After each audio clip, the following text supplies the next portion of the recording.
Seguimos con la serie Mi lucha espiritual. La prédica de hoy la titulé Venciendo junto al Señor. Vamos a orar y a pedirle sabiduría a Dios. Señor, gracias te damos en este día que nos has permitido tener la salud y tener el querer y el poder venir aquí a congregarnos, escuchar y alabarte, Señor. Y tu palabra, Señor, que nos edifique, que nos redarguya, que nos diga si estamos en pecado oculto, mi Dios. ¿Para qué? Para poder vivir junto a ti y vivir tu poder en nuestras vidas. Ayúdanos en el nombre de Jesús. Amén. Pues dice la Biblia bien claro en el libro de Eclesiastés que cordón de 3 dobleces que no se rompe pronto, dice la palabra, ¿no? Significa que la unión hace la fuerza en términos coloquiales. La unión, 2 es mejor que 1, dice, y 3 son mejor que 1. Y así el Espíritu Santo que nos dio el Señor, Cristo obrando por medio de ese Espíritu Santo, pues son 2 personas que obran en nuestras vidas, ¿verdad? Diariamente obran y cordón de 3 dobleces no se rompe fácil. Por eso es importante tener esa unión, comunión, cercanía con el Señor. ¿Para qué? Para poder luchar esta batalla diaria. Vamos a la palabra de Dios y la palabra nos lleva al libro de Isaías, capítulo 50. Isaías capítulo 50, vamos a leer del versículo 1. Isaías 51, Reina Valera. Y así dice la palabra de Dios. Así dijo Jehová, ¿qué es de la carta de repudio de vuestra madre, con la cual yo la repudié? ¿O quiénes son mis acreedores, a quienes yo os he vendido? He aquí que por vuestras maldades sois vendidos y por vuestras rebeliones fue repudiada vuestra madre. A veces en la Reina Valera estos términos no se entienden bien, ¿verdad? Especialmente para los más jóvenes. Y aquí es el Señor diciéndole a su pueblo Israel, que no es por él que están sufriendo. Porque tenemos el ser humano una tendencia, ¿verdad? Una tendencia mala. Y hay que decirlo, primeramente, porque nosotros sabemos que Dios existe, ¿verdad que sí? Que Dios es el creador del cielo y la tierra. Pero entonces decimos, sí existe. Entonces, al primero que le echamos la culpa de nuestras malas vivencias, de nuestros sufrimientos, de nuestras angustias, siempre termina siendo Él. Indirecta o directamente. Por eso aquí el Señor en Isaías 51 nos dice bien claramente que Él no es el causante del sufrimiento de su pueblo. Israel no fue repudiada por un capricho de Dios.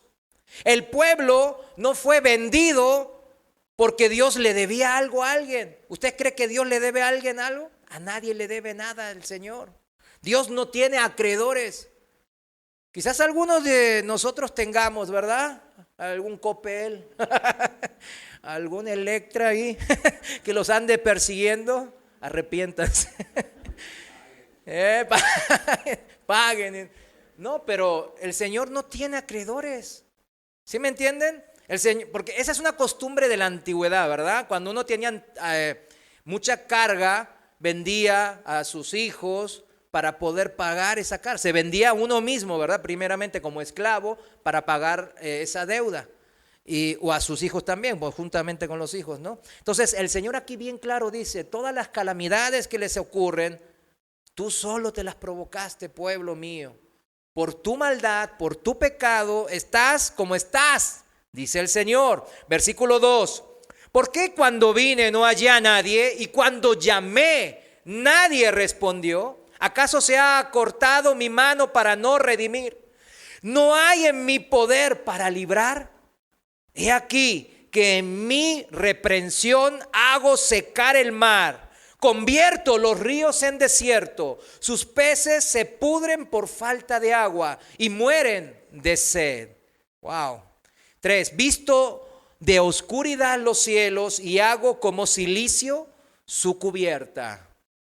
El Señor aquí nos muestra bien claro, Él toma siempre la iniciativa. Él se acercó, pero ¿qué pasó? ¿Qué dice aquí la palabra? No halló a nadie. A nadie de su propio pueblo, aquel que había Él redimido, salvado. Él llamó y nadie quiso responder a su llamado. Estaban todos muy ocupados. Y aquí lanza dos preguntas retóricas. Esas preguntas retóricas son las preguntas que no requieren contestación, ¿verdad? Que se contestan por sí mismas o por el contexto. Y dice, ¿acaso se ha acortado mi mano para no redimir? ¿No hay en mí poder para librar? Estas preguntas deben de estar muy, pero muy presentes en nuestra lucha espiritual, mis hermanos. El Dios que hace caer la lluvia temprana y tardía, que hace también que no llueva, como aquí mismo leímos, que el mar se seque, que los ríos se conviertan en desiertos, como ahora, ¿se acuerdan aquí? Pues en los estados del norte, ¿verdad? En todo Sinaloa, en Nuevo León, Coahuila, hay una sequía tremenda, ¿verdad? Aquí pues estábamos bien, gracias a Dios. Pero fíjense, ahí me estaba buscando, de repente a mí me gusta relacionar, porque hay tanta sequía. Yo viví 13 años en Monterrey y cuando yo viví no había sequía. Estuvo bien, pero me contaban de que desde la no sé tal hora hasta la mañana temprano cortaban el agua para que no se desperdicie. Y ahí en Nuevo León, fíjense bien, estuve buscando datos y en el 2019, justo antes de la pandemia, en la constitución de cada estado, vieron que cada estado tiene su propia constitución estatal. El estado de Nuevo León tuteló, escribió el derecho a la vida. Fíjense, el derecho a la vida, ¿saben desde cuándo? Desde la concepción, como Dios manda en la Biblia. ¿Se acuerdan del Salmo 139? Versículo 13, no lo busque, dice, porque tú formaste mis entrañas, tú me hiciste en el vientre de mi madre. Y después dice, bien que oculto fui formado. O sea, con los ojos humanos no se pueden ver, ¿verdad? Porque son cédulas, ¿verdad? Y fui formado, dice. O sea, ¿desde cuándo dice la Biblia que es vida? Desde el momento de la concepción, dice. Y el estado de Nuevo León, pues dice, pues sí, ahí lo admitió, ¿verdad? Dios obró.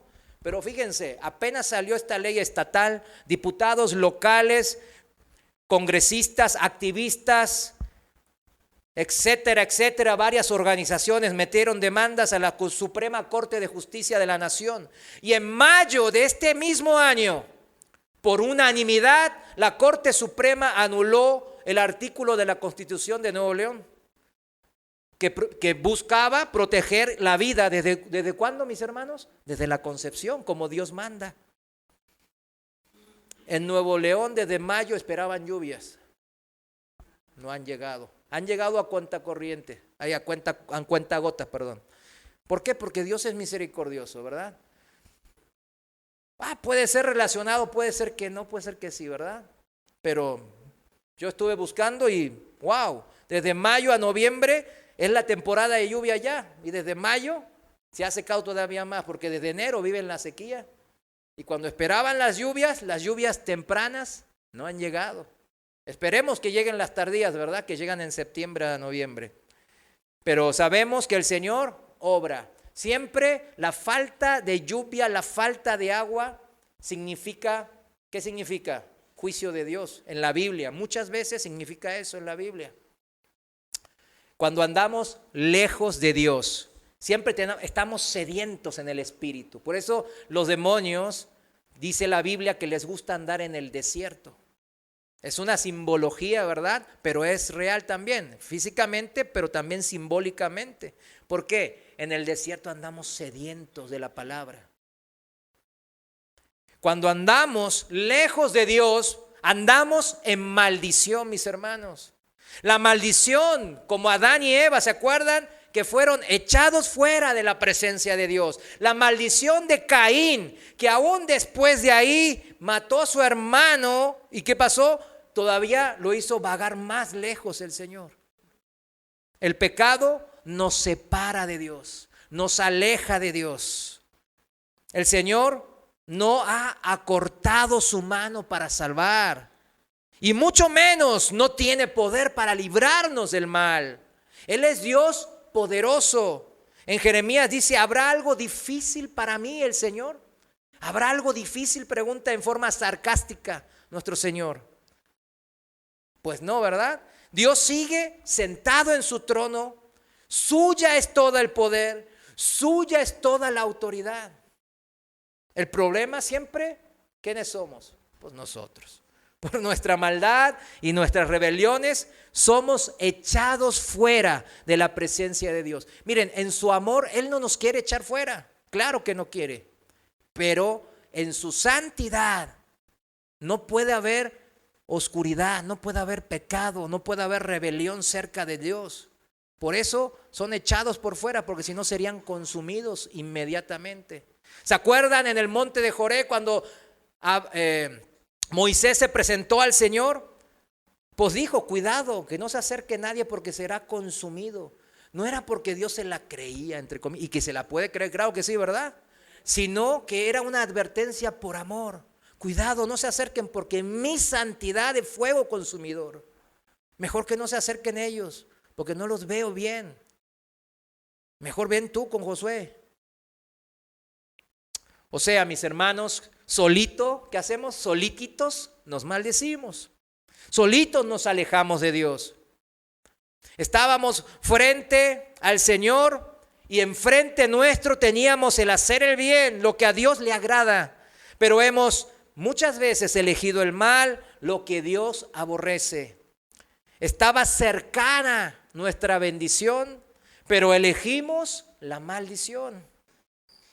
Eso habla bien claro cómo la Biblia nos ve, ¿verdad? Como tal cual como somos, con un corazón que tiende a engañarnos o ser engañados por el enemigo. Esa es la tendencia de nuestro corazón. Por eso esas personas se dicen que fueron vencidas por el mal. Si seguimos el pasaje ahí en Isaías 50, volvamos a Isaías 50, los siguientes versículos hablan de la confianza de aquel siervo de Dios ante ¿qué? Ante la adversidad, ante el sufrimiento, ¿verdad? Este siervo de Dios puede referirse al profeta Isaías, a los profetas en general y también al profeta como a Moisés, ¿verdad? Como en Deuteronomio 18, ¿verdad? Que es nuestro Señor Jesús. Así como a todos los siervos del Señor. Entonces, y llega a una conclusión contundente que es la que les quiero decir ahí en Isaías 50, versículo 7. El versículo 7, vayamos todos ahí al versículo 7 en Isaías 50. Y dice así la palabra de Dios: porque Jehová el Señor me ayudará, por tanto no me avergoncé. Por eso puse mi rostro como un pedernal. Un pedernal es una roca dura, muy fuerte, ¿no? Puse mi rostro como un pedernal y sé que no seré avergonzado. Esa es la confianza, ¿verdad? No ser avergonzado significa no ser decepcionado. ¿Cuántos en la vida fuimos decepcionados? ¿Verdad que muchos? Todos mínimo, les puedo asegurar, por más jóvenes que sean, hasta un niño fue decepcionado, ¿verdad? Porque un papá le dijo, oye, te voy a traer un regalito, después no se nos olvidó, ¿verdad? Un dulce y fue decepcionado. Para él es algo grande. Darío me reclamó durante varios días. Un día me olvidé y estaba, ¿y esto? ¿Y esto? Él fue decepcionado por mí. Para él es algo importante. Para nosotros es una cosa de niños. Pero todos fuimos decepcionados. Y generalmente, ¿quién nos decepciona? La gente alrededor nuestra, ¿verdad? Jamás nuestro Señor va a decepcionarnos, dice la palabra aquí. En el versículo 7, porque Él es fiel, nunca falla, no llega tarde y siempre cumple sus promesas. Ese es el Señor que conocemos a través de su palabra, de la Biblia. Recordemos la historia cuando el Señor calmó la tempestad allá en Mateo 8. Vamos a Mateo 8 y hay una historia que todos conocemos donde el Señor Jesús calma la tempestad, ¿verdad? Mateo 8:23. Seguimos en la Reina Valera. Mateo 8, versículo 23 dice: y entrando él, Jesús, en la barca, sus discípulos, ¿qué dice? Le siguieron. Voy a hacer un punto y aparte aquí.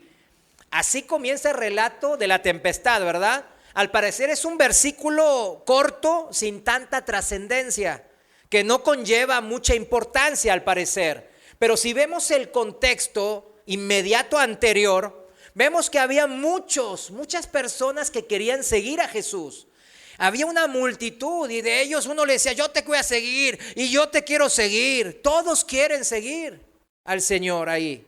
Las multitudes le seguían, ¿por qué? Porque Él estaba haciendo las señales que acompañaban ¿a qué? A la predicación del Evangelio.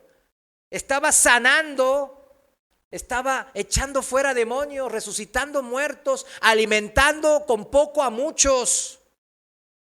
Y Él decía: arrepentíos porque el reino de Dios se ha acercado.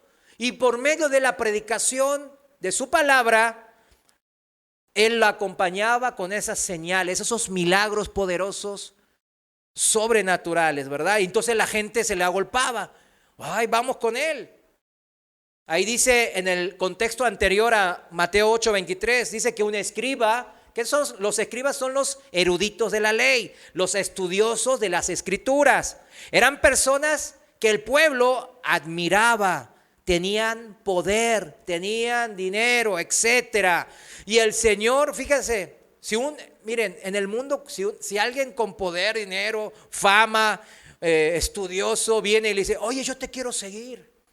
Oye, ¿cómo hago para seguirte? Bueno, pues vente, tú sí, tú me vas a servir, algún día me vas a dar una ofrenda, algún día me vas a decir algún buen consejo, me vas a presentar a tus amigos poderosos, etcétera, ¿verdad?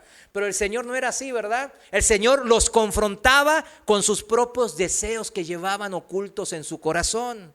Ahí en Mateo 8:20, un poquito antes de lo que íbamos a leer, dice: Jesús le dijo: las zorras tienen guaridas y las aves del cielo nidos, mas el Hijo del Hombre no tiene dónde recostar su cabeza. Wow, qué confrontante que era el Señor, ¿verdad? El Señor veía siempre el corazón. Entonces veía que ese erudito, esa persona importante, ese escriba, le dijo: oh, yo te voy a seguir y voy a ser grande junto contigo, ¿verdad? Pues parece que eres el Mesías. Espérame, yo no tengo de dónde caer muerto, hombre. Mira mis sandalias, es lo único que tengo. ¿Igual me sigues? Es lo que le dijo el Señor. No tengo ni dónde recostar mi cabeza. ¿Me vas a seguir así igual? Tú tampoco vas a tener dónde recostar tu cabeza. Como diría Pedro: no tengo oro ni plata. No tengo techo ni lecho. Y el escriba, ¿qué hizo? Se la pensó. Híjole, espérame. Híjole, ¿qué hago? Uno de sus muchos seguidores que allí estaban también le pidió permiso para enterrar a su padre. Una acción en principio que noble, ¿verdad? Es una acción noble, todos debemos de cumplir con esas labores, ¿verdad? El Señor lo confronta. ¿Por qué? Porque uno dice: ay, no tiene amor. No, porque realmente Él sabía lo que había en el corazón de ese discípulo. Y dice en el 22, Jesús le dijo: sígueme, deja que los muertos entierren a sus muertos. O sea, no soy yo el que predica duro, ¿sí me entienden? Es el Señor que predica duro. Es duro porque duro es nuestro corazón, mis hermanos. En una clara referencia el Señor lo dijo para dar ¿qué? Dar prioridad a Dios sobre todas las cosas. Ese era el objeto de lo que acababa de decir en el versículo 22. Ok, eso está bien, pero espérate, da prioridad. Yo veo en tu corazón que son excusas. Yo veo en tu corazón que siempre te pones otras cosas a la obra de Dios, al servicio a Dios. Deja de poner excusas. Dame prioridad a mí. Yo soy el Señor, yo soy el dueño de tu vida. En el Evangelio de Lucas, en el pasaje paralelo de este pasaje de Mateo 8, Lucas agrega algo. Dice, ahí mismo dice, a esa misma persona, Lucas dice: Tú ve, dice, y anuncia el reino de Dios. Quizás cuando iba a enterrar a su padre, y esperamos que no haya sido una excusa, una mentira, ¿verdad? Como yo escuché muchas ahí cuando trabajaba ya de directivo de una empresa grande. había un empleado que nunca me lo olvido, que siempre se moría un familiar. Siempre tenía pues todos lados. Y yo me acuerdo que lo empecé a notar. ¿Quién se moría? Y le pregunté, ¿cómo se llama tu abuelita? Que se llamaba Alma. Ok, Alma. Ok. Y hasta le di un sobre con dinero para las flores y todo. Después, la abuelita Alma se transformó en Alba. Y se murió 2 veces. Ah, caray. Resucitó de los muertos, cambió el nombre y volvió a morir. Increíble. Después le encontramos allá con Lázaro, debe estar, ¿verdad? Pero esperemos que no, que el Señor, pero el Señor claramente vio algo torcido ahí. Porque dice, tú ve y anuncia el reino de Dios. Espérame, puedes ir a enterrar a tu padre, es noble. Es tu deber como hijo, pero anuncia el reino de Dios, predica, habla de mí. Y en este mismo evangelio de Lucas se agrega un ejemplo más que en el evangelio de Mateo. Hay un ejemplo más ahí, confirmando lo que acabamos de mencionar. Si vamos, hay alguna marca en Mateo 8 y vamos a Lucas capítulo 9, el pasaje paralelo, Lucas 9, 61. Lucas 9, 6, 1. Y dice aquí la palabra a otra persona, dice, entonces también dijo otro se le dijo, otro se levantó, te seguiré, Señor, pero déjame que me despida primero de los que están en mi casa. A ver, también suena noble, ¿verdad? Ni modo que me vaya y no le diga a nadie que me voy. Y Jesús le dijo, ninguno que poniendo su mano en el arado mira hacia atrás, ninguno que hace eso es apto ¿para qué? Para el reino de Dios. Es que es duro el Señor, ¿verdad? Duras son sus palabras a veces, ¿no? Dura es la palabra de Dios. Nos quiere confrontar con nuestra debilidad, con nuestra tendencia a engañarnos, mis hermanos. Y aquí mismo nos confirma la palabra de Dios que el tomar el llamado del Señor es algo muy serio, de gran responsabilidad, de gran honra. Él es el Dios creador de los cielos y la tierra. Y a Él servimos. Él merece toda nuestra alabanza, toda nuestra honra y gloria y adoración. Los discípulos, había muchos discípulos. Y así se levantaban. Seguramente aquí lo resumieron, ¿no? En estos 3, ¿verdad? Pero seguro que había muchos. Oye, y yo quiero, y yo también te quiero seguir. Pero el Señor los confrontaba luego. ¿Tú me quieres seguir? Y el Señor no es como nosotros que nos mira al exterior y en el exterior estamos así con cara de ángeles. Ay, Señor, te amo. Y ve el corazón y dice, mira toda la podredumbre que traes ahí. Límpiate un poco. No, es que tengo que saludar. No, limpia tu corazón. Los discípulos principales, los que luego serían los apóstoles, ¿verdad? Ellos sí lo entendieron bien. Eran gente simple, sencilla, ¿verdad?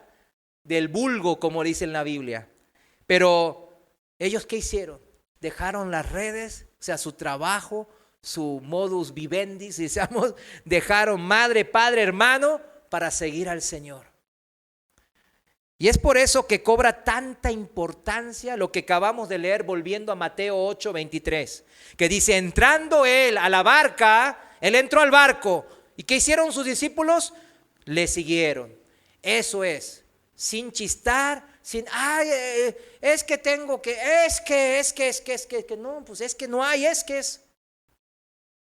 Y todos los que traían otras motivaciones en sus corazones fueron poco a poco alejándose.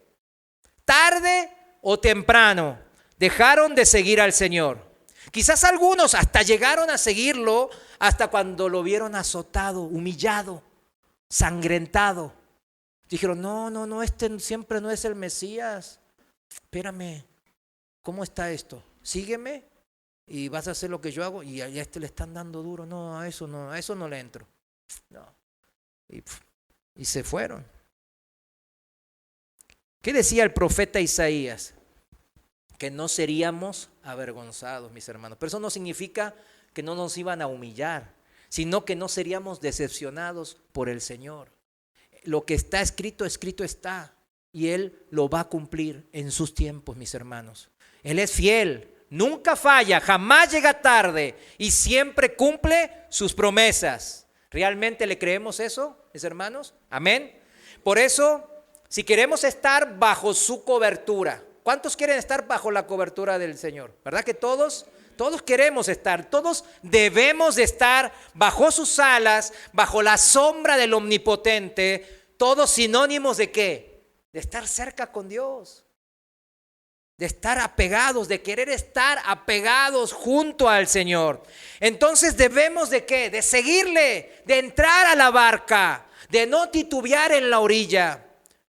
Miren, hasta los animales siguieron a Noé, al arca, ¿no? ¿Se acuerdan?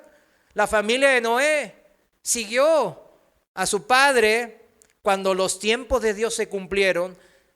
Entraron al arca. Yo me imagino a sus familiares. Yo no digo los animales, ¿verdad? Pero sus familiares. 100 años mi papá predicó. Por dentro habrán pensado, este está loco mi papá, pero bueno, ni modo, es mi único papá. Me lo aguanto. Y que siga predicando y yo me hago el tonto. ¿Verdad? El tipo está predicando Noé y los hijos están así. Y cuando los tipos los ven y digo, no le crean. Y después pero fueron obedientes. A eso yo lo que refiero es eso. Cuando el papá dijo, mis hijos, súbanse con sus esposas, súbanse al arca, porque ya va a empezar a llover. Y acuérdense que lluvia nunca hubo en esa época. Entonces era algo realmente sobrenatural lo que iba a pasar. Y se subieron. ¿Y cuánto tiempo dice la Biblia que pasó después que se subieron? Una semana, ¿verdad? Una semana más de misericordia del Señor. Pero los que estaban dentro, los hijos o la esposa, ¿cómo la estaban sufriendo, verdad? Oye, ¿cuánto nos va a tener aquí? No, ni una gota cae. Y estamos aquí como tontos. Y yo me imagino que seguramente había unos gentes ahí burlándose, ¿verdad? Como cuando el Señor estaba ahí en el tribunal de Poncio Pilato, ¿verdad? Así, haciéndole, señalándolos con los dedos, seguramente teniendo fiesta ahí, ¿verdad? Comiendo y bebiendo, ¿verdad? Ahí enfrente de ellos. Yo me imagino, ¿verdad? Fueron avergonzados, así sí, pero no fueron decepcionados por el Señor, mis hermanos, porque llovió y empezó a llover y la gente se arrumbó al arca, pero ya era tarde. El Kairos, el tiempo de Dios ya había pasado. El tiempo de meterse al arca ya había terminado. El periodo de gracia había concluido, mis hermanos. Luego de que el Señor Jesús y sus discípulos entraron a la barca, volviendo a Mateo capítulo 8, versículo 24 ahora, mis hermanos. Vayamos ahí, Mateo 8, 24 dice, y he aquí que se levantó en el mar una tempestad tan grande que las olas cubrían la barca, pero él, Jesús, ¿qué hacía? Dormidito, dormía. ¿Qué pasa cuando comienza uno a seguir al Señor, a Cristo? ¿Qué pasa? Comienzan las pruebas. Comienzan las burlas, comienza el menosprecio de familiares, de amigos, de compañeros de trabajo, de vecinos, incluso agresiones. Yo sé que algunos de ustedes los han agredido, ¿verdad? Por ser cristianos. Todo eso representa la tempestad. Apenas se subieron a la barca y vino la tempestad, dice la palabra. Tempestad significa tormenta, vendaval, revuelo, desorden, alboroto, escándalo. Eso es el significado de tempestad, mis hermanos. Relaciónelo ahí con su experiencia propia, su testimonio. Pero el Señor dice que dormía. No es que dormía ahí, pues ni modo. O sea, no, estaba cansado en la carne porque era 100% hombre también. Yo nomás aquí predico 1 hora y mis hijos saben que estoy así como zombie después de la cara. Y el Señor predicaba horas, sanaba, hacía milagros todo el tiempo. Imagínense una multitud de personas.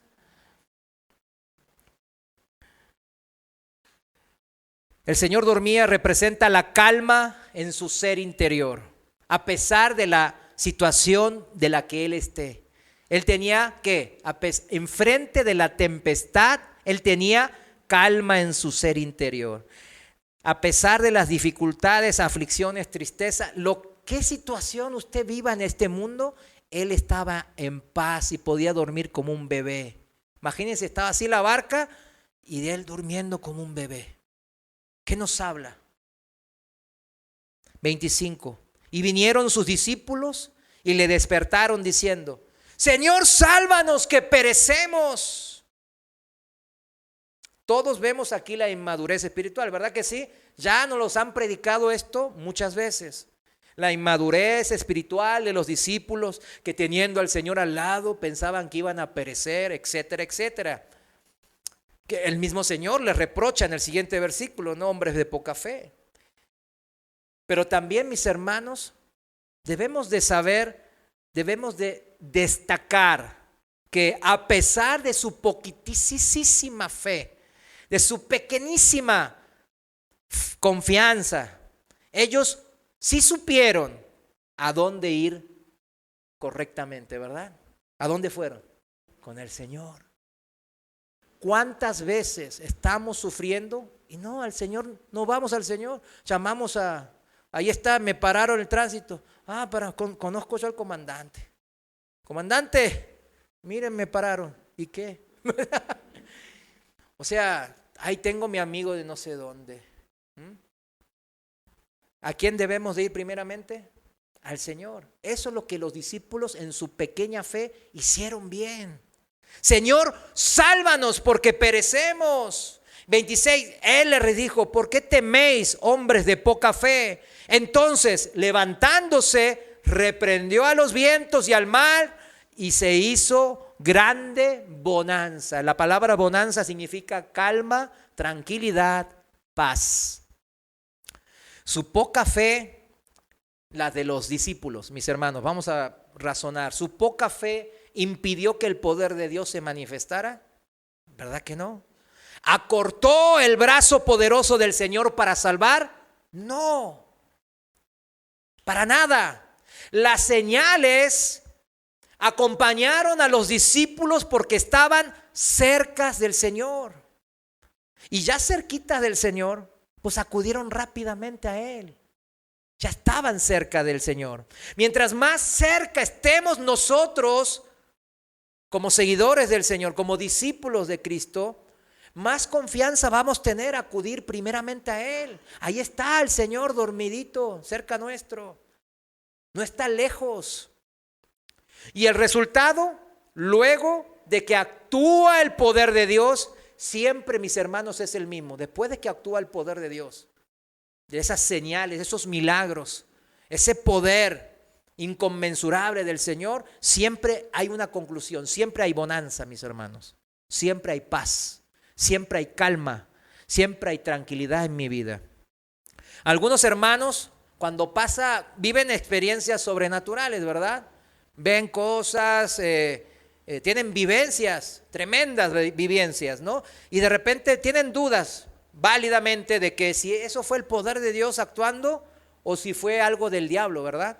Tenemos ese tipo de dudas porque nos acompañan las señales a los que creemos, dice la palabra.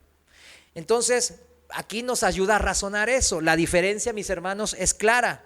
Si fue el Señor, siempre el resultado es bueno, de beneficio, pero nos damos cuenta de que en nuestro espíritu tenemos algo importante, bonanza. Tenemos paz y tranquilidad en nuestro interior.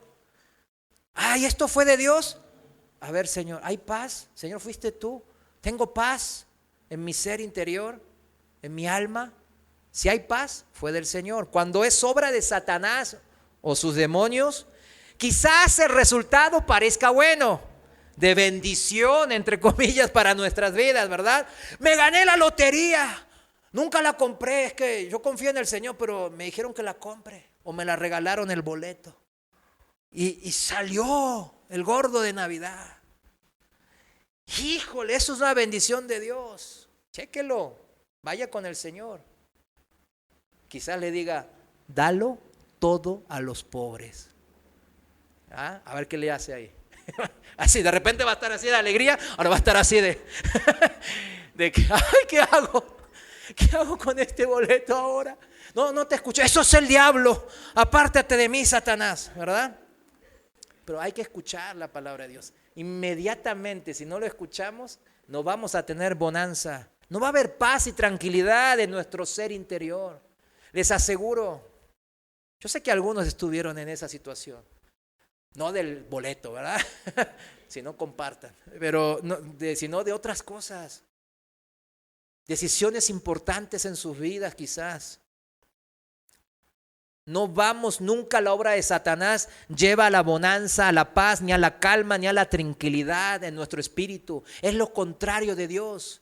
Él lleva al caos, al desorden, a la violencia.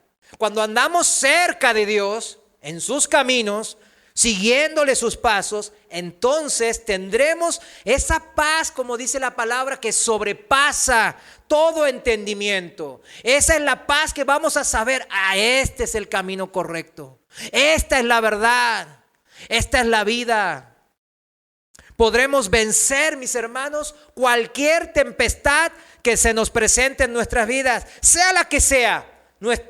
Nada nos va a poder vencer. Porque el Señor es más fuerte que todas las cosas. Hagamos como los discípulos que sí se subieron sin chistar, sin esques a la barca, siguiendo a Jesús. Y vivamos el poder de Dios, actuar por nuestra fe, pequeñísima fe que tenemos, como un grano de mostaza. Pero lo que actúa es el poder de Dios. Volvamos ahí a Mateo 8, ahora al versículo 27. Mateo 8, 27 dice, y los hombres se maravillaron diciendo, ¿qué hombre es este? Que aún los vientos y el mar le obedecen. ¿Cuántos quieren maravillarse por las señales milagrosas que Dios puede hacer en sus vidas? ¿Cuántos queremos? ¿Verdad que todos queremos maravillarnos? Sigamos entonces a Cristo primeramente, prioridad. Subamos a la barca sin chistar, junto al Señor. Y ante la tempestad que va a venir, o que ya estamos algunos en la tempestad, busquemos primeramente al Señor. Y luego maravillémonos por sus milagros que hace en nuestra vida. Démosle gracias al Señor. Y repita la dosis. Sígale.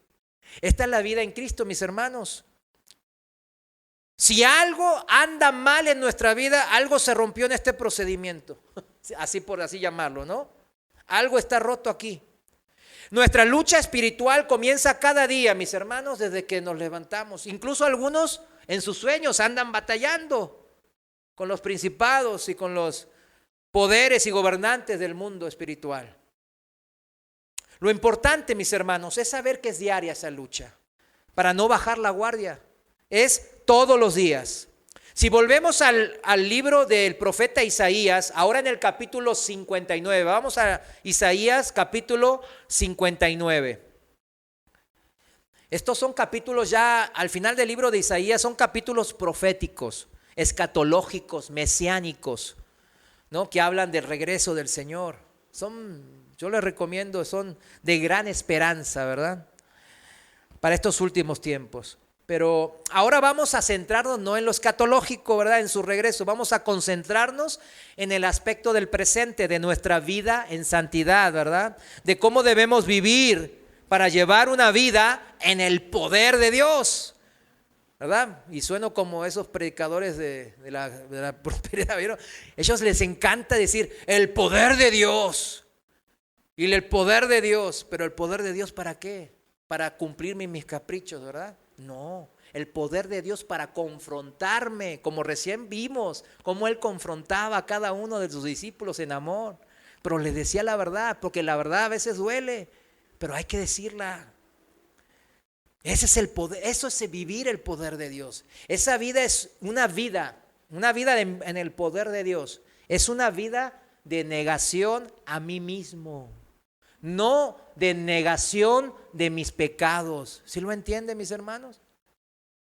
Yo entre la semana le mostré a mis hijos varios videos de lo que está haciendo estragos en la iglesia estos últimos días, que es la iglesia progresiva, la iglesia liberal, en donde nomás es el amor de Dios.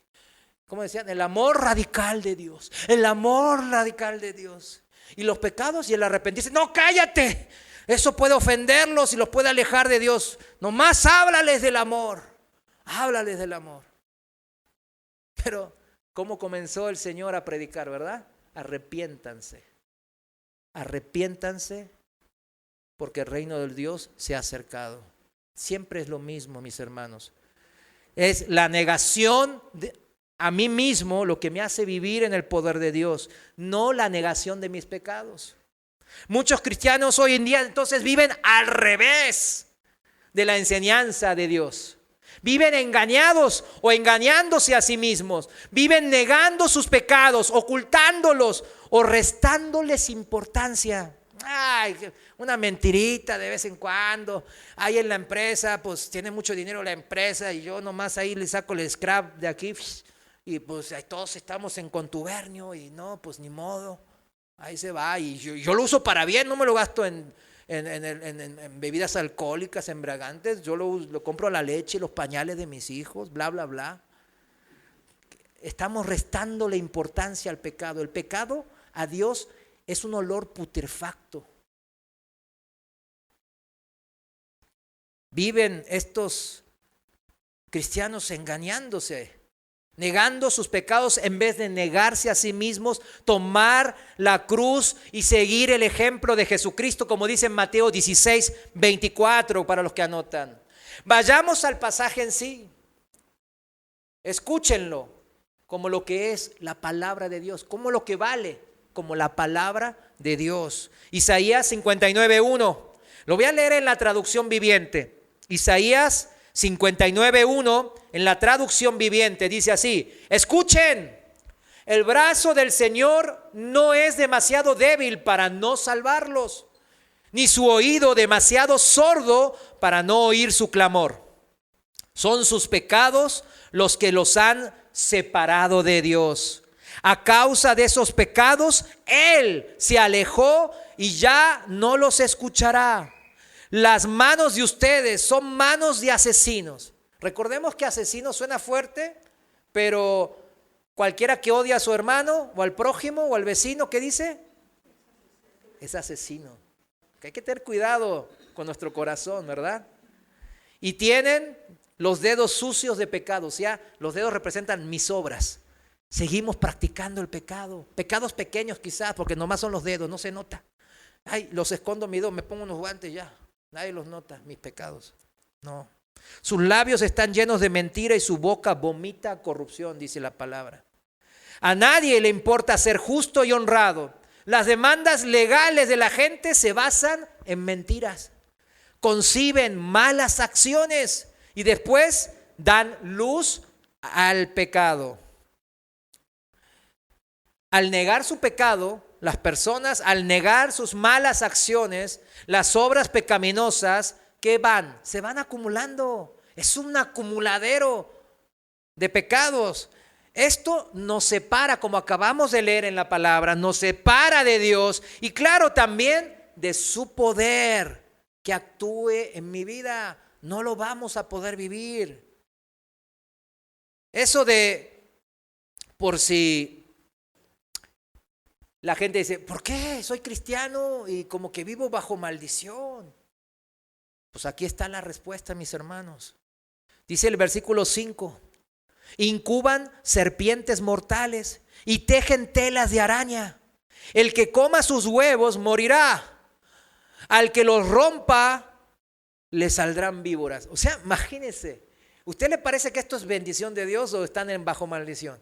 O sea, todo lo que hagan dice que va a ser de maldición o va a ser de perjuicio hacia los demás. Por eso dice la Biblia que nada tenemos que ver con la gente que anda en los malos caminos, porque nos van a dar sus huevos y vamos a morir. Van a salir serpientes, nos van a picar. Van a salir arañas de sus acciones. ¿Sí me entiende? No nos pide que nos alejemos de ellos. Nos pide que les prediquemos la palabra en amor, pero que no nos juntemos en el sentido del amiguismo. ¿Sí me entiende, verdad, lo que me refiero? Como dice Pablo, ¿verdad? ¿Qué tiene que ver Jesucristo con Belial? Si dos andan juntos caminando, dice el proverbio, es porque algo llevan en común. Hay que tener cuidado, mis hermanos, tener discernimiento. Mire, yo sabía que no había mucho tiempo, pero me encanta el Salmo 1:1. ¿Cuántos nos gusta el Salmo? Ahí encontramos el verdadero significado del ser bienaventurado, ¿verdad? Fíjense, y lo primero que dice es: bienaventurado el varón que no anduvo en consejo de malos, o sea que no andaba juntándose con los malos, con los pecadores, ni estuvo en camino de pecadores, ni en silla de escarnecedores se ha sentado, sino que en la ley de Jehová está su delicia. ¿En dónde está su delicia y su gozo? En Dios. Y en su ley medita de día y de noche. Será como árbol plantado junto a corrientes de agua. ¿Recuerdan las aguas y el desierto? Ahí está, plantado en lugar que abunda agua y da su fruto en su tiempo. Y su hoja que no cae. Y todo lo que hace prosperará. Lo contrario a lo que acabamos de leer en Isaías 59, ¿verdad? La gente que anda en malos caminos, todo le va a salir mal al fin y al cabo. Y a los que se juntan con ellos van a sufrir las consecuencias de andar con ellos. Eso es lo que dice el Señor ahí. Versículo 6, en Isaías de vuelta, volviendo, dice: con sus telas de araña no se pueden hacer ropa, y nada de lo que ellos hacen, ¿qué dice? Es útil, nada, absolutamente nada. Todo lo que hacen está lleno de pecado y la violencia es su sello característico. ¿Cuál es su sello característico? La violencia. ¿Cuál era el sello característico de Dios? La bonanza, la paz, la tranquilidad. Y el diablo, la violencia, el caos, el desorden. ¿Se fijan el contraste blanco y negro? ¿Qué dijimos que era el sello característico de Dios? Que son las obras milagrosas que dan bonanza, paz, calma a nuestras vidas. Las obras de los que practican el pecado, nada útil produce, según lo que acabamos de leer, ¿verdad?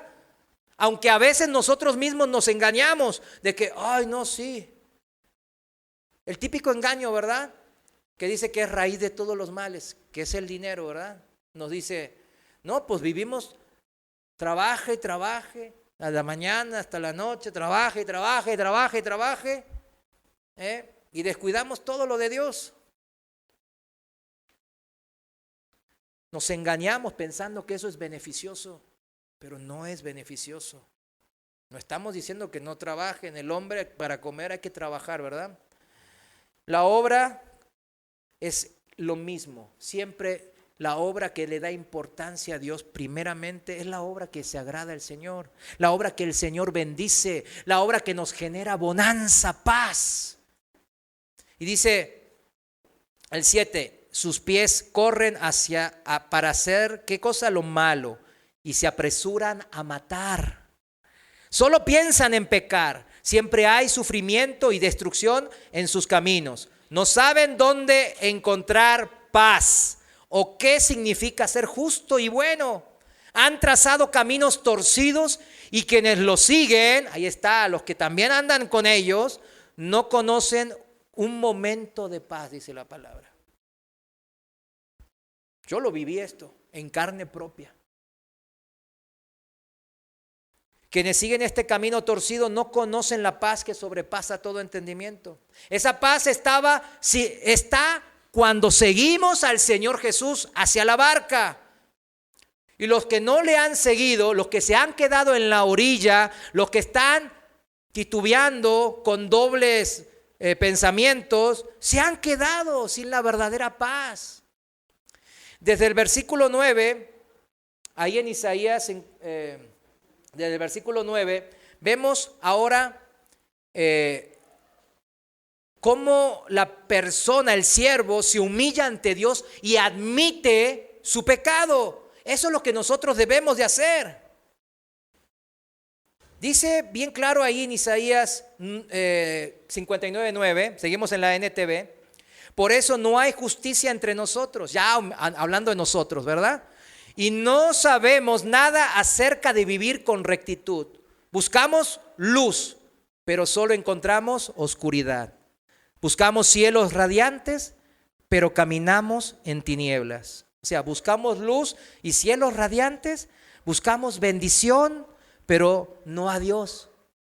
¿Se dan cuenta lo que está mal? Por eso caminamos en oscuridad, dice la palabra. Todo el mundo quiere ser bendecido, todo el mundo quiere ser prosperado, todo el mundo quiere crecer en su fe, madurar en el espíritu, tener una relación con Dios, dicen. Pero no busca a Dios, busca nomás los cielos radiantes, la bendición de Dios. 10. Andamos a tientas como los ciegos junto a una pared, palpando para encontrar el camino, como la gente que no tiene ojos. Hasta en lo más radiante del mediodía tropezamos como si estuviera oscuro. Entre los vivos somos como los muertos. Gruñimos como osos hambrientos, gemimos como el arrullo lastimero de las palomas. Buscamos la justicia, pero nunca llega. Buscamos el rescate, pero está muy lejos de nosotros. Obvio, no te has subido a la barca. El Señor ya partió. Tú sigues pensando en la orilla. El Señor está con la tranquilidad dormido en la barca. 12. Pues nuestros pecados se han acumulado ante Dios y testifican en contra de nosotros. Así es. Sabemos muy bien los pecadores que somos. Ahí está la admisión de arrepentimiento. 13. Sabemos que nos hemos rebelado contra el Señor y también lo hemos negado.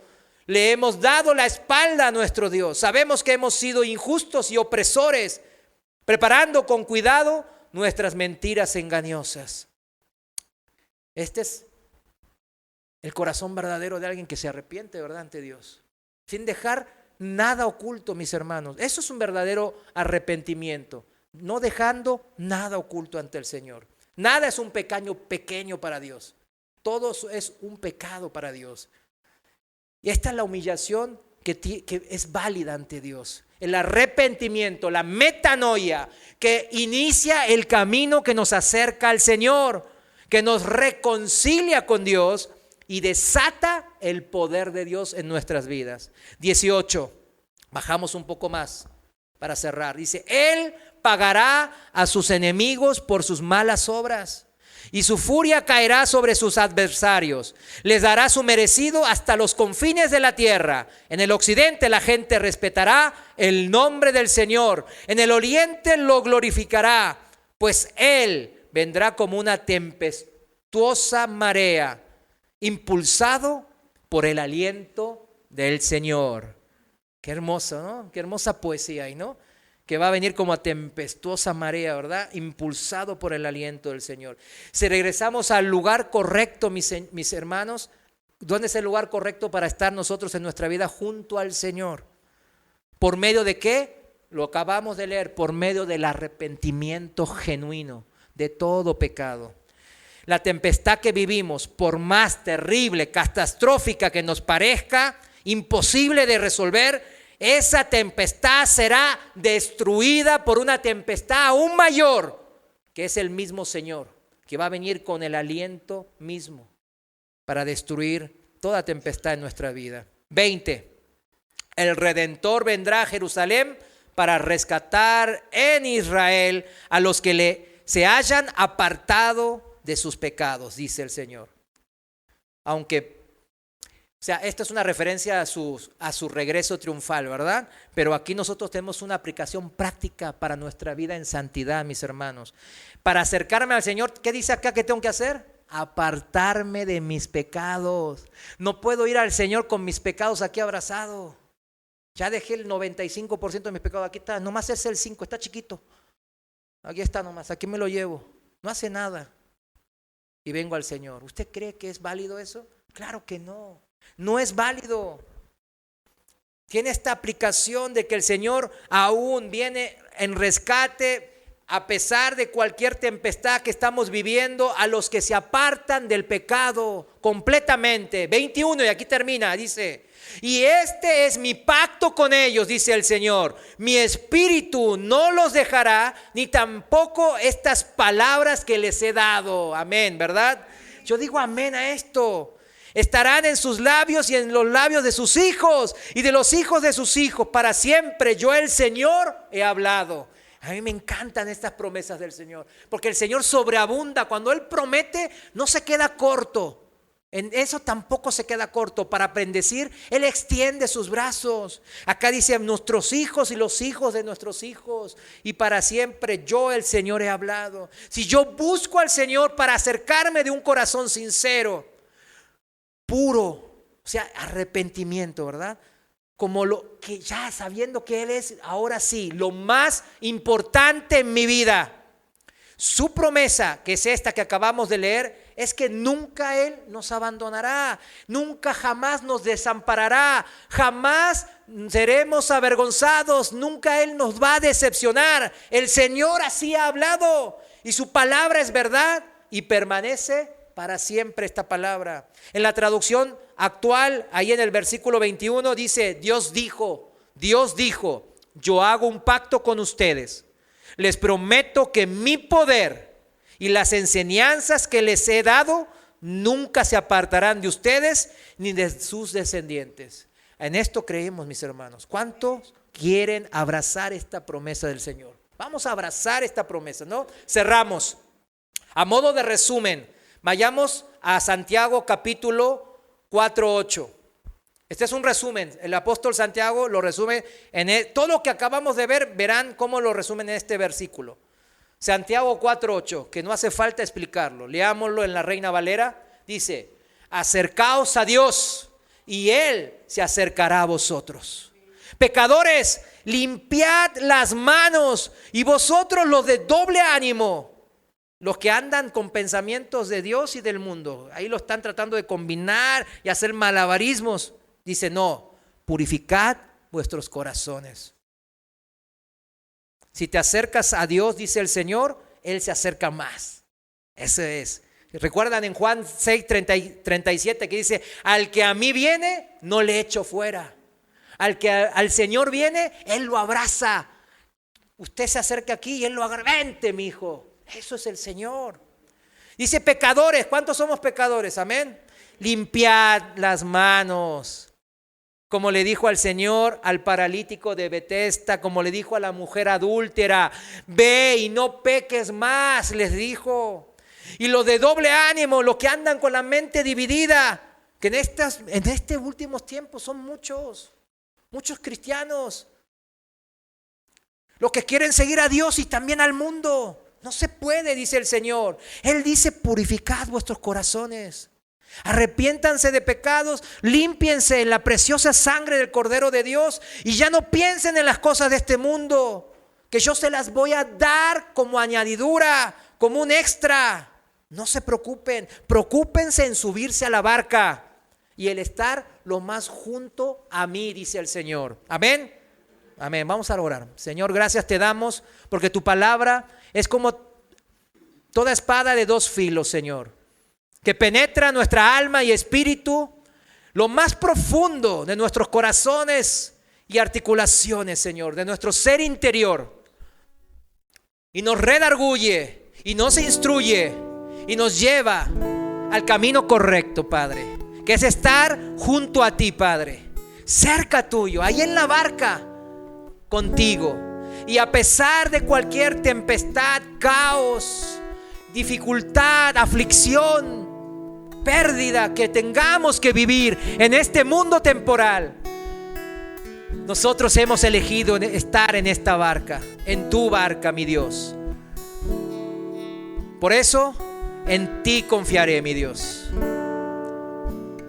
Y aunque mi fe sea pequeñísima, chiquita, es lo suficiente para desatar tu poder que sobrepasa toda tempestad, todo fenómeno sobrenatural y natural de este mundo. Por sobre ellos estás tú, el creador de los cielos y la tierra. En Él Hemos creído, mi Dios. Mira nuestros corazones, Señor. Te lo entregamos. Queremos que tú seas el todo y en todo, en nuestras vidas, en nuestras familias. Te amamos y te bendecimos en el nombre de tu Hijo amado Jesús. Amén. Amén. Dios les bendiga.